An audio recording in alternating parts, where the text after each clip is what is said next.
সেখানে জানা গেল আপনারা নাকি টিএমসিতে যোগদান করেছেন, কি বলবেন এই বিষয় নিয়ে?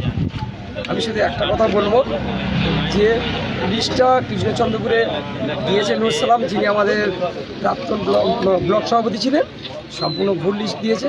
আমাদের সঙ্গে সেইভাবে এমন কিছু বৈঠক হয়নি যে যেখানে আমরা নোট দিয়েছি যে এই মুহূর্তে আমরা 34 জন চলে যাবো এবং সমিতির মেম্বার সমেত যাবো, এরকম কোনো কিছু ঘটনা ঘটেনি। জাস্ট ও নিজের মন করে একটা লিস্ট ওরা দিয়েছে, আমাদের পার্টিগতভাবে বা সাংগঠনিক কোনো আলোচনা না করে এটা করেছে। এটা করার আগে আমাদের সঙ্গে আলোচনা করা উচিত ছিল, সেইভাবে কোনো আলোচনাও করেনি এবং এটা ভুল। আমি এর সঙ্গে আরও একটা কথা বলবো, আমাদের আরও যারা সহকর্মী আছে তারাও ওই একই কথাই বলবে, এটা সম্পূর্ণ ভুল লিস্ট। আপনারা কি গিয়েছিলেন এই বইটা? আমরা কেউ ওখানে, আমি তো যাইনি এবং আমার সহকর্মী যে সমস্ত মেম্বার দাদা মেম্বার রয়েছে তারাও কেউ যায়নি এবং এটা ভুলভাবে ওরা দিয়েছে, দিয়ে নিজের মন গড়া লিস্ট। আপনার নাম পরিচয়? আমি হচ্ছে কামাচ্ছজীবী রামশামপুরের মেম্বার, আমার নাম শৈলেশ কুমার।